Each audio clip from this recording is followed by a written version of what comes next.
ਪੰਜਾਬ ਵਿਧਾਨ ਸਭਾ ਚੋਣਾਂ ਨੇੜੇ ਨੇ, ਪਰ ਹਰ ਵਰਗ ਦੇ ਕੱਚੇ ਮੁਲਾਜ਼ਮਾਂ ਨੂੰ ਜਾਂ ਬੇਰੁਜ਼ਗਾਰਾਂ ਨੂੰ ਇਹ ਲਾਲਚ ਹੈ ਕਿ ਸਰਕਾਰ ਜਾਂਦੀ ਜਾਂਦੀ ਉਹਨਾਂ ਨੂੰ ਨੌਕਰੀਆਂ ਦੇ ਦੇਵੇ ਜਾਂ ਫਿਰ ਕੱਚਿਆਂ ਦੀਆਂ ਨੌਕਰੀਆਂ ਪੱਕੀਆਂ ਕਰ ਦੇਵੇ। ਕਈ ਤਾਂ ਹੁਣ ਜਾਨ ਦੀ ਪਰਵਾਹ ਵੀ ਨਹੀਂ ਕਰ ਰਹੇ, ਟਾਵਰਾਂ 'ਤੇ ਚੜ੍ਹ ਰਹੇ ਨੇ ਜਾਂ ਫਿਰ ਟੈਂਕੀਆਂ 'ਤੇ ਚੜ੍ਹ ਰਹੇ ਨੇ ਜਾਂ ਫਿਰ ਪੁਲਿਸ ਦੀਆਂ ਡਾਂਗਾਂ ਮੂਹਰੇ ਵੀ ਡਟ ਕੇ ਖੜ੍ਹਦੇ ਨੇ। ਇਹ ਬੇਰੁਜ਼ਗਾਰੀ ਦਾ ਹੱਲ ਕੀ ਹੈ ਜਾਂ ਭਰਤੀਆਂ ਦੇ ਮਾਮਲੇ ਦੇ ਵਿੱਚ ਪੰਜਾਬ ਸਰਕਾਰ ਕਿਉਂ ਗੰਭੀਰ ਨਹੀਂ, ਇਹਦੇ ਬਾਰੇ ਗੱਲ ਕਰਾਂਗੇ ਡਾਕਟਰ ਪਿਆਰੇ ਲਾਲ ਗਰਗ ਨਾਲ। ਡਾਕਟਰ ਗਰਗ ਪੰਜਾਬ ਦੇ ਹਰ ਮੁੱਦੇ 'ਤੇ ਗੱਲ ਕਰਦੇ ਨੇ। ਡਾਕਟਰ ਸਾਹਿਬ, ਕੀ ਲੱਗਦਾ ਕਿ ਬੇਰੁਜ਼ਗਾਰਾਂ ਪ੍ਰਤੀ ਪੰਜਾਬ ਸਰਕਾਰ ਕਿਉਂ ਗੰਭੀਰ ਨਹੀਂ, ਹੋਣ ਵਾਲੇ ਵੀ, ਪਹਿਲਾਂ ਵਾਲੇ ਵੀ, ਉਦੋਂ ਪਹਿਲਾਂ ਵਾਲੇ ਵੀ? ਬਿਲਕੁਲ ਠੀਕ ਹੈ ਖੋਖਰ ਜੀ। ਅਸਲ ਦੇ ਵਿੱਚ ਕੀ ਹੈ ਵੀ ਰੁਜ਼ਗਾਰ ਦੇਣ ਦਾ ਜਿਹੜਾ ਮਸਲਾ ਹੈ, ਇੱਕ ਤਾਂ ਉਹਨੂੰ ਸਰਕਾਰ ਨੇ, ਪੰਜਾਬ ਸਰਕਾਰ ਨੇ ਪਿਛਲੇ 20 ਸਾਲ 'ਚ ਕਦੇ ਗੰਭੀਰਤਾ ਨਾਲ ਨਹੀਂ ਲਿਆ। ਉਹ ਰੁਜ਼ਗਾਰ ਦੇ ਵਿੱਚ ਕੀ ਹੈ, ਇੱਕ ਸਰਕਾਰੀ ਨੌਕਰੀਆਂ ਨੇ, ਇੱਕ ਅਰਧ ਸਰਕਾਰੀ ਨੌਕਰੀਆਂ ਨੇ, ਇੱਕ ਸੈਲਫ ਇੰਪਲਾਇਮੈਂਟ ਹੈ, ਇੱਕ ਪ੍ਰਾਈਵੇਟ ਨੌਕਰੀਆਂ ਨੇ, ਇੱਕ ਜਿਹੜਾ ਕੋਈ ਐਸੇ ਰੁਜ਼ਗਾਰ ਨੇ ਜਿਹੜੇ ਕਿ ਆਪੇ ਕਰੇ ਜਾ ਸਕਦੇ ਪਰ ਸਰਕਾਰ ਦੇ ਸਮਰਥਨ ਨਾਲ ਹੁੰਦੇ ਨੇ। ਇਹਨਾਂ ਪੰਜਾਂ 'ਚੋਂ ਜੇ ਕਦੇ ਸਰਕਾਰ ਨੇ ਕੁਛ ਕਰਿਆ, ਉਹ ਜ਼ੋਰ ਲਾਇਆ ਜਿਹੜੀ ਜਾਂ ਤਾਂ ਨੌਕਰੀਆਂ ਕਰਦੇ ਨੇ ਉਹਨਾਂ ਨੂੰ ਖੁਸ਼ ਕਰੋ, ਜਾਂ ਜਿਹੜੇ ਨਹੀਂ ਲੱਗੇ ਹੋਏ ਉਹਨਾਂ ਨੂੰ ਲਾਉਣ ਦੀ ਕੋਸ਼ਿਸ਼ ਕਰੋ। ਮੈਂ ਥੋੜ੍ਹਾ ਜਿਹਾ ਪਿੱਛੋਂ ਲਾਵਾਂਗਾ। 2004 'ਚ ਕੈਪਟਨ ਸਰਕਾਰ ਨੇ 3 'ਚ ਕਹਿਤਾ ਵੀ ਤੁਹਾਡੀ ਆਹ ਬੰਦ, ਆਹ ਬੰਦ, ਆਹ ਬੰਦ। 2006 ਦਸੰਬਰ 'ਚ ਉਲਟੀ ਚਿੱਠੀ ਜਾਰੀ ਕਰਤੀ, ਪਹਿਲੀਆਂ ਵਾਪਸ ਲੈਣੇ, ਕਿਉਂਕਿ 7 ਫਰਵਰੀ ਚੋਣਾਂ ਹੋਣੀਆਂ ਸੀ। 6 ਦਾ ਕਮਿਸ਼ਨ ਬਾਦਲ ਸਰਕਾਰ ਨੇ ਲਾਗੂ ਕਰਤਾ, ਕੱਲ੍ਹ ਬੀਜੇਪੀ ਸਰਕਾਰ ਨੇ। 11 'ਚ ਆ ਕੇ ਤੀਕਸ਼ਣ ਸੂਦ ਕਮੇਟੀ ਬਣਾ ਕੇ ਤਨਖਾਹਾਂ 2.5 ਗੁਣਾ ਕਰਤੀਆਂ। ਕੱਲੇ ਮੁਲਾਜ਼ਮਾਂ 'ਚ ਇਹ ਸਾਰਾ ਕੁਛ ਹੋ ਰਿਹਾ। ਫਿਰ ਬਾਦਲ ਸਰਕਾਰ ਨੇ ਕੁਛ ਗੱਲਾਂ ਬਦਲਤੀਆਂ, ਕੱਚੇ ਲਾ ਕੇ ਰੱਖੇ। 40,000 ਮੁਲਾਜ਼ਮ, 35,000 ਹਰ ਵਾਰੀ ਕੱਚਾ ਰਿਹਾ। ਮੈਂ ਤੁਹਾਨੂੰ ਫਿਗਰ ਦੇਵਾਂਗਾ। 2016 'ਚ ਜਾਂਦੇ ਜਾਂਦੇ 17 'ਚ ਸਰਕਾਰ ਗਈ ਹੈ। 2016 'ਚ ਇੱਕ ਐਕਟ ਪਾਸ ਕਰਕੇ ਵੈਸੇ ਇਹਨਾਂ ਨੂੰ ਰੈਗੂਲਰ ਕਰਤਾ। ਇਹ ਜਿਹੜਾ ਤੌਰ ਤੇ ਆ ਹੁਣ ਫਿਰ ਇਹੀ ਕੁਛ ਕਰ ਰਹੇ ਨੇ। ਪਹਿਲੀ ਗੱਲ ਆਪਾਂ ਸਮਝੀਏ ਵੀ ਸਰਕਾਰ ਕਰਦੀ ਕੀ ਹੈ। ਦੂਜਾ ਇਹ ਵੀ ਸਰਕਾਰ ਦੇ ਵਿੱਚ 3,78,000 ਪੋਸਟਾਂ ਸਰਕਾਰੀ, ਅਰਧ ਸਰਕਾਰੀ ਨਹੀਂ ਕਹਿੰਦਾ ਮੈਂ, ਉਹ ਰੈਗੂਲਰ ਸੀਗੀਆਂ। ਉਹਦੇ ਵਿੱਚੋਂ ਭਰਤੀ 2,78,000 ਦੀ ਹੋਈ ਹੈ ਅਤੇ 42,000 ਬੰਦਾ 30,000 ਤੋਂ ਲੈ ਕੇ 42,000 ਤੱਕ ਕੱਚਾ ਰਿਹਾ ਹਮੇਸ਼ਾ, ਚਾਹੇ ਡੇਲੀ ਵੇਜ 'ਤੇ ਹੋਵੇ, ਚਾਹੇ ਠੇਕੇ ਰਾਹੀਂ ਹੋਵੇ, ਚਾਹੇ ਠੇਕੇਦਾਰ ਰਾਹੀਂ ਹੋਵੇ। ਇਹ ਕਿੰਨੇ ਕੁ ਸਾਲ ਤੋਂ, 20 ਸਾਲ ਤੋਂ ਹੈ ਕਿ ਉਦੋਂ ਵੱਧ ਤੋਂ? ਪਿਛਲੇ 15 ਸਾਲ ਤੋਂ। 15 ਸਾਲ ਦੇ ਮੈਂ ਅੰਕੜੇ ਦੇਖੇ ਨੇ। ਉਦੋਂ ਪਹਿਲਾਂ ਵੀ ਸੀਗੇ, ਉਦੋਂ ਥੋੜ੍ਹੇ ਸੀ ਪਹਿਲਾਂ, ਹੁਣ ਜ਼ਿਆਦਾ। ਉਦੋਂ ਅਡਾਕ ਵਾਲਿਆਂ ਨੂੰ ਪੱਕੇ ਕਰ ਦਿੰਦੇ ਸੀ, ਪੁਰਾਣਾ ਹੁੰਦਾ ਸੀ ਸਿਸਟਮ। ਇਹ ਨਹੀਂ ਹੈਗਾ। ਸੋ ਉਹ ਇੱਕ ਇਹ ਬਜਟ ਦੀਆਂ ਫਿਗਰਸ ਨੇ, ਹਰ ਡਾਕੂਮੈਂਟ ਛਪੀਆਂ ਹੋਈਆਂ ਨੇ। ਕਈ ਬੰਦੇ ਇਹ ਕਹਿੰਦੇ ਨੇ ਵਿੱਚ ਮੈਨੂੰ ਕੋਈ ਕਹਿਣ ਲੱਗਾ ਵੀ ਅਕਾਲੀਆਂ ਨੇ ਇੰਨੀ ਨੌਕਰੀਆਂ। ਮੈਂ ਕਿਹਾ ਯਾਰ ਜਿਹੜੀਆਂ ਕਿਤਾਬਾਂ 'ਚ ਅਕਾਊਂਟ ਹੋ ਗਈਆਂ ਫਿਗਰ ਸਰਕਾਰ ਵੇਲੇ, ਅਕਾਲੀ ਸਰਕਾਰ ਵੇਲੇ ਹੋ ਗਈਆਂ, ਹੁਣ ਜਾਂ ਤਾਂ ਫਿਰ ਉਹ ਫਿਗਰ ਗਲਤ ਨੇ ਜਾਂ ਫਿਰ ਸਰਕਾਰ ਗਲਤ ਹੈ, ਕੋਈ ਤਾਂ ਗਲਤ ਹੈਗਾ ਹੀ ਹੈ। ਉਹ ਪਾਸ ਹੋ ਚੁੱਕੀਆਂ ਵੀ ਹਾਂ ਜੀ ਇੰਨੇ ਨੇ, ਫਿਰ ਤਾਂ ਕੋਈ ਝਗੜਾ ਨਹੀਂ ਨਾ ਰਹਿ ਜਾਂਦਾ। ਸੋ ਇਸ ਕਰਕੇ ਉਹਦੇ ਵਿੱਚ ਜਿਹੜੀ 1 ਲੱਖ ਤਾਂ ਵੈਸੇ ਹੀ ਖਾਲੀ ਆ। ਹੁਣ ਜਿਹੜੇ ਸੈਮੀ ਗੌਰਮੈਂਟ ਅਦਾਰੇ ਨੇ, ਸੈਮੀ ਗੌਰਮੈਂਟ ਅਦਾਰਿਆਂ 'ਚ ਬੋਰਡ ਕਾਰਪੋਰੇਸ਼ਨਾਂ 'ਚ ਬੋਰਡ ਨੇ, ਕਾਰਪੋਰੇਸ਼ਨਾਂ ਨੇ, ਅਤੇ ਫਿਰ ਮਿਊਨਿਸਪਲ ਕਮੇਟੀਆਂ ਨੇ, ਫਿਰ ਇੰਪਰੂਵਮੈਂਟ ਟਰਸਟ ਨੇ, ਇਹਨਾਂ 'ਚ ਪੰਚਾਇਤਾਂ ਨੇ, ਪੰਚਾਇਤ ਸਮਤੀਆਂ ਨੇ। ਇਹਨਾਂ ਸਾਰਿਆਂ 'ਚ ਰਲਾ ਕੇ 1,49,000 ਪੋਸਟ ਸੀ। 1,50,000 ਅੰਦਰ। ਉਹਦੇ 'ਚੋਂ ਇਸ ਵਕਤ ਸਿਰਫ 78,000 ਮੁਲਾਜ਼ਮ ਲੱਗਿਆ ਹੋਇਆ ਹੈ। ਅੱਧੀਆਂ ਰਹਿ ਗਈਆਂ। ਪੋਸਟਾਂ ਵੀ ਘੱਟ ਗਈਆਂ, ਸਰਕਾਰੀ ਦੀਆਂ ਪੋਸਟਾਂ ਵੀ ਘੱਟ ਗਈਆਂ, 3,37,000 ਰਹਿ ਗਈਆਂ। ਸੋ ਤਕਰੀਬਨ 40,000 ਪੋਸਟ ਸਰਕਾਰੀ ਪੱਕੇ ਮੁਲਾਜ਼ਮਾਂ ਦੀ, ਅਤੇ ਇਸ ਤਰ੍ਹਾਂ ਹੀ ਇੱਥੇ ਤਕਰੀਬਨ 20,000 ਪੋਸਟ ਬੋਰਡਾਂ ਕਾਰਪੋਰੇਸ਼ਨਾਂ ਦੀ ਤਾਂ ਉੜੀ ਗਈ। ਰੁਜ਼ਗਾਰ ਕਿੱਥੋਂ ਮਿਲੂਗਾ? ਜਿਹੜਾ 90 ਦੇ ਮੁਕਾਬਲੇ ਤੁਸੀਂ ਰੁਜ਼ਗਾਰ ਵਧਾਉਣਾ ਸੀ, ਪਾਪੂਲੇਸ਼ਨ ਵੱਧ ਗਈ ਅਤੇ ਰੁਜ਼ਗਾਰ ਘੱਟ ਗਿਆ। ਇੱਕ ਇਹ ਹੈ। ਹੁਣ ਸਰਕਾਰ ਕੀ ਕਰਦੀ ਹੈ? ਦੂਜਾ ਜਿਹੜਾ ਤੁਸੀਂ ਕਿਹਾ ਵੀ ਰੁਜ਼ਗਾਰ ਦੇਣ ਦੀ ਗੱਲ, ਰੁਜ਼ਗਾਰ ਦੇਣਾ ਚਲੋ ਮੰਨਿਆ, ਪੜ੍ਹਿਆ ਲਿਖਿਆ ਹੈ, ਡਿਗਰੀ ਹੈ, ਉਹਨੂੰ ਤਾਂ ਮਿਲ ਜੂਗਾ। 3 ਸਾਲ ਪੂਰੀ ਬੇਸਿਕ ਪੇ ਮਿਲ ਕੇ ਵੀ ਬਾਅਦ 'ਚ ਪੱਕੀ ਜ਼ਿਆਦਾ ਪੇ ਮਿਲ ਜੂਗੀ। ਪਰ ਜਿਹੜਾ ਬੰਦਾ ਪਿੰਡ 'ਚ ਦਿਹਾੜੀ ਕਰਦਾ ਸੀ, ਜਾਂ ਕੋਈ ਜੁੱਤੀਆਂ ਕੱਢਦਾ ਸੀ, ਜਾਂ ਕੋਈ ਛੋਟਾ ਮੋਟਾ ਕਾਰਖਾਨੇ ਦਾ ਕੰਮ ਕਰਦਾ ਸੀ, ਕੋਈ ਲੱਕੜ ਦਾ, ਕੋਈ ਹੋਰ ਮਿਸਤਰੀ ਸੀ, ਉਹਨਾਂ ਦੇ ਸਾਰਿਆਂ ਦੇ ਰੁਜ਼ਗਾਰ ਗ੍ਰੀਨ ਰੈਵੋਲੂਸ਼ਨ ਤੋਂ ਬਾਅਦ ਖੁੱਸ ਗਏ। ਉਹ ਜਿਹੜੇ ਰੁਜ਼ਗਾਰ ਖੁੱਸ ਗਏ, ਉਹਨਾਂ 'ਚੋਂ ਬਹੁਤਿਆਂ ਨੂੰ ਹੁਣ ਦਿਹਾੜੀ ਕਰਨੀ ਪੈ ਰਹੀ ਹੈ। ਉਹ ਦਿਹਾੜੀ ਮਨਰੇਗਾ ਰਾਹੀਂ ਹੋ ਸਕਦੀ ਸੀ। ਮਨਰੇਗਾ ਦਾ ਕਾਨੂੰਨ ਇਹ ਕਹਿੰਦਾ ਹੈ ਵੀ ਹਰ ਪਿੰਡ ਦਾ ਵਸਿੰਦਾ ਜਿਹੜਾ ਮੈਨੂਅਲ ਲੇਬਰ ਕਰਨ ਨੂੰ ਤਿਆਰ ਹੈ, ਉਹਦਾ ਕਾਰਡ ਬਣਾਉਣਾ ਹੈ। ਉਹ 'ਚ ਕੋਈ ਆਮਦਨ ਨਹੀਂ ਦੇਖਣੀ, ਕੋਈ ਜਾਤ ਨਹੀਂ ਦੇਖਣੀ, ਕੋਈ ਧਰਮ ਨਹੀਂ ਦੇਖਣਾ, ਕੋਈ ਕਿੱਤਾ ਨਹੀਂ ਦੇਖਣਾ। 36 ਲੱਖ ਪਰਿਵਾਰ ਨੇ ਪੰਜਾਬ 'ਚ, 3-4 ਲੱਖ ਤਾਂ ਉਹ ਹੋਣਗੇ ਜਿਹੜੇ ਕਹਿੰਦੇ ਨੇ ਵੀ ਅਸੀਂ ਨਹੀਂ ਜੀ, ਅਸੀਂ ਕਾਹਦਾ ਮਨਰੇਗਾ ਦਾ ਕਾਰਡ ਕਿਉਂ ਬਣਾਈਏ, ਸਾਡੇ ਤਾਂ ਬੇਇੱਜ਼ਤੀ ਹੈ। ਪਰ 30-32 ਲੱਖ ਪਰਿਵਾਰ ਉਹ ਨੇ ਜਿਹੜੇ ਕਹਿੰਦੇ ਜੀ ਕਾਰਡ ਤਾਂ ਬਣਾ ਦਿਓ, ਕਿਉਂਕਿ ਉਹਨੂੰ ਸੱਚੀ ਮੁੱਚੀ ਨਹੀਂ ਸਰਦਾ। ਅਤੇ ਉਹ 30-32 ਲੱਖ ਨੂੰ 100 ਦਿਨ ਦਾ ਜੇ ਰੁਜ਼ਗਾਰ ਮਿਲਦਾ ਤਾਂ ਬੜੀ ਵੱਡੀ ਗੱਲ ਹੋਣੀ ਸੀ। 40,000 ਰੁਪਇਆ ਆਉਣਾ ਇੱਕ ਰੁਜ਼ਗਾਰ, ਪਰਿਵਾਰ ਦਾ ਕੋਈ ਵੀ ਮੈਂਬਰ ਜਾ ਕੇ ਰੁਜ਼ਗਾਰ ਕਰ ਸਕਦਾ। ਪੈਸਾ ਕੇਂਦਰ ਤੋਂ ਆਉਣਾ ਹੈ, ਪਰ ਪੰਜਾਬ ਸਰਕਾਰ ਨੇ ਤਾਂ ਉਹ 28-30 ਲੱਖ ਨੂੰ ਨਹੀਂ ਦਿੱਤਾ। 30 ਲੱਖ ਬੰਦੇ ਨੂੰ, ਜਿਹੜਾ ਗਰੀਬ ਆਦਮੀ ਜਿਵੇਂ 50,000 ਕਰਜ਼ਾ ਖੇਤ ਮਜ਼ਦੂਰ ਜਿਵੇਂ ਪਿਛਲੇ ਸਾਰੀ ਉਮਰ ਦਾ, ਅਤੇ ਉਹ ਵਾਪਸ ਨਹੀਂ ਕਰ ਸਕਦਾ, ਕਿਉਂਕਿ ਪੈਸੇ ਨਹੀਂ ਹੈਗੇ ਉਹਦੇ ਘਰੇ। ਜੇ 40,000 ਰੁਪये ਸਾਲ ਦਾ ਆਉਣ ਲੱਗਾ, 3-4 ਸਾਲ ਲਗਾਤਾਰ ਆ ਗਿਆ, ਉਹ ਤਾਂ ਬੜੇ ਨੇੜੇ ਹੋ ਜਾਣਗੇ। ਇਹ 40,000 ਦੀ ਕੀਮਤ, ਜਿਹੜਾ ਚਾਹੇ ਉਹ ਸ਼ੈਡਿਊਲਡ ਕਾਸਟ ਵੀ ਹੈ, ਜਿਹੜਾ ਮਾਸਟਰ ਪੈਨਸ਼ਨ ਹੀ 80,000 ਲੈ ਰਿਹਾ, 60,000 90,000, ਉਹਨੂੰ ਕੀ ਫਰਕ ਪੈਂਦਾ? ਉਹਨੂੰ ਤਾਂ ਪਤਾ ਹੀ ਨਹੀਂ ਵੀ 40,000 ਦਾ ਕੀ ਮਤਲਬ। ਉਹਨੇ ਕਿਸੇ ਜ਼ਮਾਨੇ 'ਚ ਗਰੀਬੀ ਕੱਟੀ ਹੋਊ, ਅੱਜ ਨਹੀਂ ਉਹਨੂੰ ਪਤਾ ਇਹਦਾ ਕੀ ਮਤਲਬ ਹੈ, ਉਹਦੇ ਜਵਾਕਾਂ ਨੂੰ ਤਾਂ ਜਮਾ ਹੀ ਨਹੀਂ ਪਤਾ। ਸੋ ਇਸ ਕਰਕੇ ਉਹੀ ਰਾਜ ਕਰਦੇ ਨੇ, ਚਾਹੇ ਉਹ ਸ਼ੈਡਿਊਲਡ ਕਾਸਟ ਨੇ ਚਾਹੇ ਨਾਨ ਸ਼ੈਡਿਊਲਡ ਕਾਸਟ ਨੇ। ਅਫਸਰ ਤਾਂ ਉਹੀ ਨੇ ਨਾ, ਪੋਲੀਟੀਸ਼ੀਅਨ ਵੀ ਉਹਨਾਂ 'ਚੋਂ ਹੀ ਨੇ। ਉਹ ਆਪਣਿਆਂ ਵੱਲ ਕਹਿੰਦੇ ਅੰਨਾ ਵੰਡੇ ਸੀਰ ਨੇ, ਮਿਲਕੜ ਆਪਣਿਆਂ ਨੂੰ ਦੇ। ਹੁਣ ਮੈਂ ਰੁਜ਼ਗਾਰ 'ਚ ਇੱਕ ਗੱਲ ਹੋਰ ਕਹਾਂਗਾ, ਪੰਜਾਬ ਦੇ ਵਿੱਚ 53,000-54,000 ਆਂਗਣਵਾੜੀ ਵਰਕਰ ਅਤੇ ਹੈਲਪਰ ਹੈ, 43,000 ਮਿਡ ਡੇ ਮੀਲ ਕੁੱਕ ਹੈ, 20,000 ਆਸ਼ਾ ਹੈ। ਜਿਹੜੀ ਤਾਂ ਆਂਗਣਵਾੜੀ ਵਰਕਰ ਨੇ ਉਹ ਤਾਂ ਫਿਰ ਵੀ ਕੋਈ ਮਾਸਟਰ ਦੇ ਕੋਈ ਕਲਰਕ ਦੇ ਘਰ ਵਾਲੀ ਹੈ, ਹੈਗੀਆਂ ਕੁਛ, ਪਰ ਜਿਹੜੀਆਂ ਕੁੱਕ ਨੇ ਉਹ ਸਾਰੀਆਂ ਮੈਜੋਰਟੀ ਦਲਿਤ ਪਰਿਵਾਰਾਂ 'ਚੋਂ ਨੇ ਸਕੂਲਾਂ 'ਚ ਆ ਮਿਡ ਡੇ ਮੀਲ ਵਾਸਤੇ। ਜਿਹੜੀਆਂ ਆਸ਼ਾ ਨੇ ਉਹ ਵੀ ਬਹੁਤ ਗਰੀਬ ਪਰਿਵਾਰਾਂ 'ਚੋਂ ਨੇ, ਔਰ ਉਹਨਾਂ ਨੇ ਆਪਦੇ ਪਿੰਡ 'ਚ ਹੀ ਕੰਮ ਕਰਨਾ ਹੁੰਦਾ। ਉਹਨਾਂ ਨੇ ਪਤਾ ਨਹੀਂ ਕਿੰਨੇ ਧਰਨੇ ਮੁਜ਼ਾਹਰੇ ਕਰੇ ਨੇ। ਆਸ਼ਾ ਨੂੰ ਪਹਿਲਾਂ ਕੋਈ ਪੈਸਾ ਨਹੀਂ ਮਿਲਦਾ ਸੀ, ਹੁਣ 2,000 ਦੇਣ ਲੱਗੇ ਨੇ, ਪਹਿਲਾਂ ਉਹ ਪੀਸ ਰੇਟ 'ਤੇ ਰੱਖੀ ਹੋਈ ਸੀ। ਇੱਦਾਂ ਹੀ ਜਿਹੜੀ ਇਹ ਮਿਡ ਡੇ ਮੀਲ ਕੁੱਕ ਹੈ, ਉਹਨੂੰ 1,100 ਰੁਪਇਆ ਮਹੀਨਾ 1,700 ਰੁਪਇਆ ਮਹੀਨਾ ਮਿਲਦਾ ਸੀ, 6 ਘੰਟੇ ਕੰਮ ਕਰਨਾ ਪੈਂਦਾ ਸੀ ਘੱਟੋ ਘੱਟ। ਉਹਦਾ ਵੀ 1,800 ਹੋ ਗਿਆ। ਹਾਂ ਹਾਂ, ਅਤੇ ਉਹ 1700-1800 ਵਾਲੀ ਨੂੰ 11 ਮਹੀਨੇ ਦਿੰਦੇ ਸੀ ਪਹਿਲਾਂ, ਵੀ ਮਹੀਨਾ ਛੁੱਟੀਆਂ ਰਹਿੰਦੀਆਂ ਨੇ ਜੀ, ਫਿਰ ਹੁਣ 12 ਮਹੀਨਿਆਂ ਦਾ ਕਰਿਆ। ਉਹਨਾਂ ਨੇ ਬੜੇ ਸਟਰਗਲ ਕਰਨੇ। 1700-1800 ਰੁਪਇਆ ਤੁਹਾਨੂੰ ਪਤਾ ਹੀ ਹੈ ਕਿੰਨਾ ਕੁ ਹੈ। ਜਿਹੜੀ ਮਿਨੀਮਮ ਵੇਜ ਵੀ ਹੈ ਉਹ ਵੀ ਉਹਨਾਂ ਨੂੰ ਦਿੱਤੀ ਨਹੀਂ ਜਾ ਰਹੀ। ਪਰ ਉਹਨਾਂ ਦੇ ਸਟਰਗਲ ਦੇ ਉੱਤੇ, ਧਰਨੇ ਮੁਜ਼ਾਹਰਿਆਂ ਦੇ ਉੱਤੇ ਨਾ ਪ੍ਰੈਸ ਬੋਲੀ ਹੈ, ਨਾ ਕੋਈ ਪੜ੍ਹਿਆ ਲਿਖਿਆ ਬੋਲਿਆ, ਨਾ ਕੋਈ ਟ੍ਰੇਡ ਯੂਨੀਅਨ ਬੋਲੀ ਹੈ, ਨਾ ਕੋਈ ਸਿਆਸੀ ਪਾਰਟੀ ਬੋਲੀ ਹੈ, ਕਿਉਂਕਿ ਉਹ ਦਲਿਤ ਨੇ, ਉਹ ਔਰਤਾਂ ਨੇ, ਉਹ ਪੇਂਡੂ ਨੇ, ਉਹ ਘੱਟ ਪੜ੍ਹੀਆਂ ਨੇ। ਇਹਦਾ ਮਤਲਬ ਅਸੀਂ ਤਾਂ ਵਿਤਕਰਾ ਕਰ ਰਹੇ ਹਾਂ। ਇਹ ਵਿਤਕਰਾ ਜਿਹੜਾ ਹੈ ਅੱਜ ਵੀ, ਤੁਸੀਂ ਜਿੰਨਾ ਟੈਂਕੀ 'ਤੇ ਕੌਣ ਚੜ੍ਹੇ ਹੋਏ ਨੇ? ਮਾਸਟਰ, ਹੋਰ ਤਾਂ ਕੋਈ ਨਹੀਂ ਚੜ੍ਹਿਆ ਹੋਇਆ। ਕੱਲ੍ਹ ਮੁਜ਼ਾਹਰਾ ਹੋਇਆ ਚੰਡੀਗੜ੍ਹ 'ਚ, ਕਿਹਦਾ? ਲੈਕਚਰਾਰਾਂ ਦਾ, ਕਾਲਜਾਂ ਦਾ, ਜਿਹਨਾਂ ਦੀ ਤਨਖਾਹ ਤਾਂ ਸਕੀਲ ਬਹੁਤ ਜ਼ਿਆਦਾ, ਵੀ UGC ਦਿਓ ਜੀ ਸਾਨੂੰ। ਜਿਹੜੇ ਧਨ, ਕਿਉਂਕਿ ਉਹਨਾਂ ਕੋਲ ਪੈਸੇ ਵੀ ਨੇ, ਜ਼ਿੰਮੇਵਾਰੀ ਵੀ ਉਹਨਾਂ ਦੀ ਕੋਈ ਨਹੀਂ, ਕਿਸੇ ਨੇ ਨਹੀਂ ਪੁੱਛਣਾ ਵੀ ਆਹ ਬੱਚਾ ਪੜ੍ਹਿਆ ਕਿਉਂ ਨਹੀਂ। ਪੰਜਾਬ ਦੇ ਸਰਕਾਰੀ ਸਕੂਲਾਂ ਦੇ ਵਿੱਚ 22.5 ਲੱਖ ਬੱਚਾ ਪੜ੍ਹਦਾ, ਜੀ 'ਚੋਂ ਬਹੁਤਾ ਬੱਚਾ ਜਿਹੜਾ ਉਹ ਸ਼ੈਡਿਊਲਡ ਕਾਸਟਾਂ ਦਾ, ਜਾਂ ਗਰੀਬ ਬੈਕਵਰਡ ਕਲਾਸ ਦਾ, ਜਾਂ ਗਰੀਬ ਦੂਜੀਆਂ ਜਾਤਾਂ ਦਾ। ਉਹਦੀ ਪੜ੍ਹਾਈ ਨਹੀਂ ਹੋ ਰਹੀ। ਉਹਦੇ 8ਵੀਂ ਦੇ ਬੱਚੇ ਨੂੰ 16% ਨੂੰ ਦੂਜੀ ਦੀ ਕਿਤਾਬ ਪੰਜਾਬੀ ਦੀ ਨਹੀਂ ਪੜ੍ਹਨੀ ਆਉਂਦੀ। 54% ਬੱਚਿਆਂ ਨੂੰ 3 ਅੰਕਾਂ ਨੂੰ 1 ਅੰਕ ਨਾਲ ਤਕਸੀਮ ਨਹੀਂ ਕਰਨੀ ਆਉਂਦੀ। ਜੇ ਆਪਾਂ ਕਹਿ ਦਈਏ ਵੀ 842 ਨੂੰ ਤੁਸੀਂ 6 'ਤੇ ਤਕਸੀਮ ਕਰਕੇ ਬਕਾਇਆ ਕੱਢੋ ਤਾਂ ਉਹਨੂੰ ਨਹੀਂ ਆਉਂਦਾ। ਆਹ ਪੜ੍ਹਾਈ ਦਾ ਲੈਵਲ ਹੈ। ਤਨਖਾਹ ਪੰਜਾਬ ਸਭ ਤੋਂ ਉੱਚੀ ਹੈ। ਇੱਦਾਂ ਹੀ ਦਫ਼ਤਰਾਂ ਸਾਰਾ ਕਰਪਸ਼ਨ ਹੈ, ਜਿਹੜੇ ਮਰਜ਼ੀ ਦਫ਼ਤਰ ਜਾ ਲਓ। ਇਹ 'ਚ ਡਾਕਟਰ ਸਾਹਿਬ ਮੈਂ ਵਿੱਚੋਂ ਟੋਕਦਾ ਤੁਹਾਨੂੰ, ਇਹ ਨਾ ਅੰਕੜਿਆਂ ਦੀ ਖੇਡ ਜ਼ਿਆਦਾ ਖੇਡੀ ਜਾ ਰਹੀ ਹੈ। ਉੱਪਰੋਂ ਆਰਡਰ ਹੁੰਦਾ ਕਿ ਬੱਚਿਆਂ ਦਾ ਇੰਨਾ ਰਿਜ਼ਲਟ ਹੋਣਾ ਚਾਹੀਦਾ, ਇੰਨਾ ਹੋਣਾ ਚਾਹੀਦਾ, ਬੇਸਿਕ ਪੜ੍ਹਾ ਨਹੀਂ ਰਹੇ। ਟੀਚਰਾਂ ਦੀ ਜਿਹੜੀ ਡਿਊਟੀ ਆ ਅੰਕੜੇ ਦੇਣ 'ਚ ਜ਼ਿਆਦਾ ਆ, ਪੜ੍ਹਾਉਣ 'ਚ ਘੱਟ ਆ। ਇਹ ਸਿਸਟਮ 'ਚ ਗੜਬੜ ਕੀਤੀ ਹੋਈ ਆ ਮੈਨੂੰ ਲੱਗਦਾ। ਦੋਨੇ ਗੱਲਾਂ ਨੇ। ਠੀਕ ਆ ਗੱਲ ਤੁਹਾਡੀ, ਵੀ ਉਹੀ ਅੰਕੜੇ ਮੰਗੀ ਜਾਓ। ਜਿਵੇਂ ਅੱਜ ਮੰਗ ਲਏ ਇੱਕ ਮਹਿਕਮੇ ਨੇ, ਵੀ ਦੱਸੋ ਜੀ ਇੱਥੇ ਸ਼ੈਡਿਊਲਡ ਕਾਸਟ ਬੱਚੇ ਕਿੰਨੇ ਨੇ, ਕੱਲ੍ਹ ਨੂੰ ਦੂਜਾ ਮਹਿਕਮਾ ਉਹੀ ਅੰਕੜੇ ਮੰਗ ਲੈਂਦਾ। ਉਹ ਮਾਸਟਰ ਨੂੰ ਜਿਹੜੇ ਇੱਕ ਦੀ ਡਿਊਟੀ ਲੱਗੀ ਉਹਨੇ ਕੋਈ ਹੋਰ ਭਰ ਤੇ ਦੂਜਾ ਹੋਰ ਭਰ ਦਿੰਦਾ। ਅੰਕੜੇ ਵੀ ਨਹੀਂ ਮਿਲਦੇ ਸਰਕਾਰ ਦੇ। ਸੋ ਸਾਰਾ ਦਿਨ ਇੱਕ ਤਾਂ ਅੰਕੜਿਆਂ 'ਚ ਝਾਈ ਰੱਖਣਾ ਇਹ ਗਲਤ ਹੈ। ਸਾਰਾ ਦਿਨ ਉਹਨਾਂ ਨੂੰ ਪੁੱਠੇ ਸਿੱਧੇ ਕੰਮ 'ਤੇ ਲਾਈ ਰੱਖਣਾ ਇਹ ਵੀ ਗਲਤ ਹੈ। ਇਹ ਪ੍ਰੈਸ਼ਰ ਪਾਉਣਾ ਵੀ ਗਲਤ ਹੈ ਵੀ ਤੁਹਾਡਾ ਜਿਹੜਾ ਰਿਜ਼ਲਟ ਆ 95% ਚਾਹੀਦਾ। ਹੁਣ ਬੱਚੇ ਹਰ ਤਰ੍ਹਾਂ ਦੇ ਹੁੰਦੇ ਆ, ਮਿਹਨਤੀ ਵੀ ਹੁੰਦੇ ਆ, ਘੱਟ ਮਿਹਨਤੀ ਵੀ। ਸਰਕਾਰ ਆਪ ਹੀ ਕਰੀ ਜਾਂਦੀ ਆ। ਉਹ ਪ੍ਰੈਸ਼ਰ ਪਾਉਣ ਦਾ ਪਾਵੇ ਨਾ ਪਾਵੇ, ਉਹ ਤਾਂ ਟੀਚਰ ਵੀ ਨਕਲ ਮਰਵਾਈ ਜਾਂਦੇ ਨੇ। ਉਹ ਗਲਤ ਹੈਗਾ। ਉਹ ਤਾਂ ਬੋਰਡ ਹੀ ਰਿਜ਼ਲਟ ਵਧਾ ਦਿੰਦਾ। ਜਿਹੜਾ ਬੋਰਡ 48 ਤੋਂ 68 ਕਰ ਸਕਦਾ ਹੈ, CBSE ਵਾਲਾ ਵੀ ਵਧਾ ਰਿਹਾ। ਅਸੀਂ ਭੱਠਾ ਬਿਠਾਇਆ ਐਜੂਕੇਸ਼ਨ ਦਾ ਸਰਕਾਰੀ ਸਕੂਲਾਂ 'ਚ ਇਸ ਕਰਕੇ। ਚਲੋ ਐਜੂਕੇਸ਼ਨ ਵਾਲੇ ਤਾਂ ਆਪਾਂ ਫੇਰ ਕਰਾਂਗੇ, ਫਿਲਹਾਲ ਆਪਾਂ ਬੇਰੁਜ਼ਗਾਰੀ 'ਤੇ ਆਪਾਂ ਲੈ ਲਈ। ਰੁਜ਼ਗਾਰ 'ਤੇ ਆਉਣਾ। ਹੁਣ ਅਸੀਂ ਰੁਜ਼ਗਾਰ ਦੀ ਗੱਲ ਕਰਦੇ ਹਾਂ। ਰੁਜ਼ਗਾਰ ਦੇਣਾ ਹੁੰਦਾ ਲੋੜ ਅਨੁਸਾਰ। ਜਿੱਥੇ ਲੋੜ ਹੈਗੀ ਉੱਥੇ ਰੁਜ਼ਗਾਰ ਦੇ ਨਹੀਂ ਰਹੇ। ਅਸੀਂ ਸਿਰਫ ਪੜ੍ਹੇ ਲਿਖਿਆਂ ਨੂੰ ਰੁਜ਼ਗਾਰ, ਫਿਰ ਜਹਾਂ ਦੇ ਦੇਣ ਲੱਗੇ।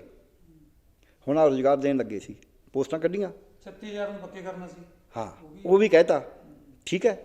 ਪਹਿਲੀ ਗੱਲ, ਜਦ ਤੁਸੀਂ ਕੋਈ ਵੀ ਰੁਜ਼ਗਾਰ ਦੇਣਾ ਹੈ, ਅੱਜ ਤੋਂ ਜਿਹੜਾ 20 ਸਾਲ ਪਹਿਲਾਂ ਕੁਆਲੀਫਾਈ ਕਰਿਆ ਜਾਂ ਉਹਨੂੰ ਰੱਖ ਲਿਆ ਤੁਸੀਂ ਜਿਵੇਂ ਵੀ, ਜਿਹੜਾ ਅੱਜ ਕੁਆਲੀਫਾਈ ਕਰੋ, ਦੋਹਾਂ ਦਾ ਮੁਕਾਬਲਾ ਤਾਂ ਹੋ ਨਹੀਂ ਸਕਦਾ। ਤੁਸੀਂ ਕਹਿੰਦਾ ਅਸੀਂ ਮੁਕਾਬਲਾ ਕਰਾਂਗੇ, ਉਹਦੇ 20 ਸਾਲ ਨੂੰ ਵੱਟੇ ਖਾਤੇ ਪਾਤਾ।